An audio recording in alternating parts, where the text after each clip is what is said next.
next year's Te Matatini o Te Kāhui Maunga will be the largest ever. A draw held at the weekend in Ngārua Wāhia revealed the 55 senior Kapahaka that will take to the stage at Pukekura in Ngā Motu and Taranaki in February next year. The draw followed 2 days of wānanga discussing the future of Te Ao Haka. With me now are my Kapahaka heroes. Kia pono te kōrero, Mercia Yates and Hemi Titan. Tēnā kōrua. No mai aku rangatira. No. Seriously, heroes. Thank you for being here.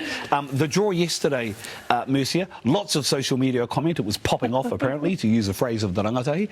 Thoughts, views? Well, all I can say is I have to give a little shout out here to the guy that shouted the loudest when Rangi Wiwihi was called out. You're not meant to talk just about Rangi Wiwihi. Well, let's go there first. Then I can cover myself. What a draw, what an opportunity for us as well. Different this year, obviously. My kids had a view on, gone are the lateral way of working the pools back into a 4-day pool composition. I think, we've got Te Rōpū Manutaki leading out the charge on the first day on Tuesday. I think, in general, the overall feeling has been really, really positive. E rau e te kōrero. Ka pai. Hemi, pēho whakaro?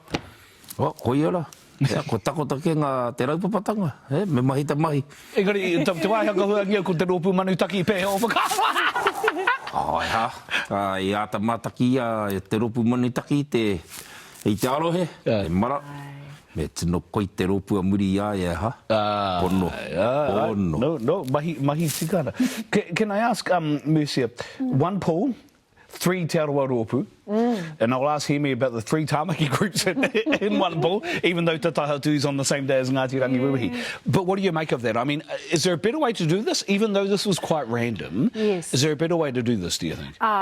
It is what it is, Yeah. I te mutunga. For our whānau back home, we're like going, yay, we only have to come for 1 day to go and watch the teams that we need to go and watch, if you know what I mean. Yeah. So from that perspective, it is what it is. Yep, I can't say anything more than that. Yeah. And also for our other Te Arawa kapa, because obviously, we've got 6 heading to Te Kāhui Maunga. That then also provides an opportunity for those of us who are all on 1 day to potentially support. Note how I didn't ask about Te Huku 1 day in Rangi Wiwihi. Given Tamatane, they're on the same day. But Hemi, toru ngā kapa o tāmaki, roto i te puna kotahi? Mātou pāhea nau, ka kapa te hoha. Ne? Pai ko te arohe tonu, e mara. Koi ora. Engari, a koranga kora pēr tautaha, nā te mea ko te koe hurihuretanga, mea tiki noa mai, tikapo noa mai, te pōtai. Koi era. Tērā. Engari, kore ko puta ke ngā momo koro, ngā momo aria, conspiracy theory nei. Ne? Nā wairai ni maminga te kore ke heroine nei, ue ha? Haungara te taha ki te kai whakataki, engari kia au, te ahu o te tiki mai ngai ngoi, i te mea, e hara i te mea ata whakarite, ne? He mea kapo noa ke i te wahe. Nō reira, ki o whakaro, kāra pēr tae te tagata te hiaki, i titahake atu ki te tahi kapa ki te tahi wahe. Te hanga neno ngā mana whā io ke te he. Koi ora. Tēnā koe. Me whakawhānui ake if I can, if we can talk about the wānanga. So this was an exciting opportunity, 2-day wānanga, to talk about Kapahaka. Man, there was some awesome kōrero. From legends. Yes. Legends, like yourselves for me, but, legends of your world. So let's talk about that. You attended, I think it was the Saturday. Friday. Yeah. What did you make of it? He rawe hoki te rongo i a praone e koro mai te orokohanga o tēnei o ngā huhuinga. Yeah. So just great to hear how this came about. And it was born out of a desire which a seed was sown for praone back in Te Arawa, late 1990s, Te Arawa had a hui.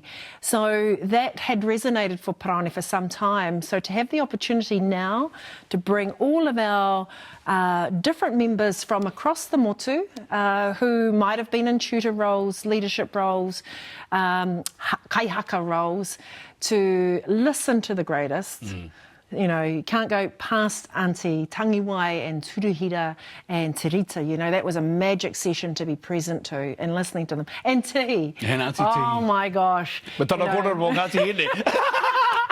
You know, pono, but pono, they were me. Iwi Māori, It was iwi Māori. Iwi Māori, ai ki te kōrero e, kore tātā ngā hihi ngā iwi o matawaia. And then to have breakout sessions like we did on the Friday, which allowed the individuals to then start talking specifically about what is it that you want to see? How do you want to see Te Matatini evolve? E hauranga e tāi te pēhea, karai Hemi, te me ko puta ke tau hoi hone, rima te kaumārima ngā kapa. Ka tū ki taranaki, kore pēr tai te haka rere ke ake i te taha ki taranaki Te Kāhui Maunga e kaina mū mai nei. Tohu o te ora e mara. Tohu o te ora. Tohu o te ora. Ne. Ko te take e, patere pai na ngauri o ngā puhi te ao. Tohu o te ora. Ea hoki tātou e haka whaiti ei. I rongo hoi te kōrero a Timoti? Kia toi nohunga mone mara. Hoi nāna. Ko te kōrero a Timoti e mea ana he rua te kaumārima o ngā kaparima te kaumārima nei, kei te taumata ike ngā o te matatini mohi o te ane ia. He pēhene o whakaro ki te. Mana na he kōrero. Mana na he. Meke kohea ke te wāhi. Mo e rātu ei tāna. Paua rua te kaumārima o raru e ho. Kohea hoki rātu whanakei, tupu ai. Pai etu tono tō rātou omo mahaere, taho ngā hautupua. Nei tō rātou kaipuehu. He wā tōna pēr ki o whakaro ka eke kakaki ki ngā taumata ike ki ngā kōrero te ani. Ma te toke anake. Me no tahi ki ngā mātanga. Koe hea ke tēnā kupu te tore kai huru. Makona ia mātanga i, makona ia tohunga i. Ma te noho tahi ki a rātu. Mercia, can I talk to you about one of the ideas? Well, there's a few ideas that came out. One in particular seemed to resonate with people, so I want to get your views. Rob Ruha mentioned... Rob Ruha mentioned we should have 40 teams, but 60 performers in each team. Could that work? Hemi and I were just having a kōrero about that. Okay. And yes, it could work, but I still think that there... I wainga I tēnei āhuatanga o te whakataetai. I think 50 is a good enough number on stage. I understand the importance of also having our rangatahi come through. So I think that's a great opportunity for us to be thinking about.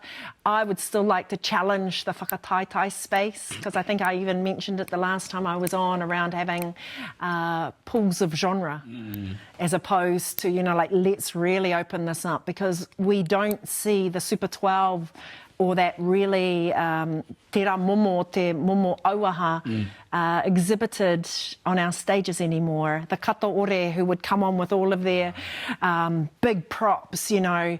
I'd love to see that explored more, and I do believe for the future of Matatini that we really need to start looking at other opportunities to grow and harness taha tū, you know, te rā ao o te... Ao tawhito. Hemi, he pātai no tāku e pāna ki te kahatini o ngā kapa ka tai ki te tahi taumata me te kahatini o ngā mea tauri tēnei, ne? I te o tinga ake.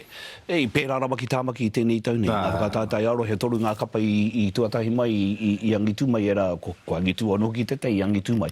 E pēhau whakaro ki tērā, me whakarere ke ake pēr tātou i tērā tūwhai ahuaranga, he ahuaranga raine e kore tātea. Kia nei, ko te tahi waku hakaaro ki tau a tūwhai āhua, he kia nei he pai. Ne? Pai katoa i te mea pena he i ko tahi koe, ki te tahi atu, ko tahi. He rite te mana, He hoki haka we hei ko te mana ki te, ko te nama ki te take. Te hanga nei ko atua mana, ko atua ko whakataetai. Ngari te kaupapa nei, kaupapa ka tika. E tūtaurite ana. Pātai, tini hanga tāku. Take pērā anō whakaro i te mei taurite tō tūtahi hei kai tātaki toa i te rata. I tūtaurite ko tau ko te kōrau mā ko James. Ko tāwe nahe te hunga i ohore re kino nei. E tāu tērā kōrau i te me ko tāua. I've lost what I was going to ask you next, but this has been awesome, I just wanted to say. And I want to thank you both for coming on the program. I really appreciate it. Apparently there's going to be another hui next year. Will you both be at Matatini next year? Te wawata? Hei kai haka? Tūmanako.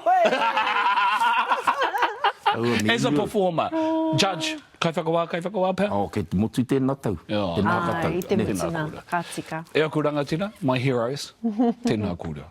Thank you for Tēnā inspiring my generation. Even though we're the same generation, you've been inspirational for me. Tēnā kūra. Those were our Kapahaka experts.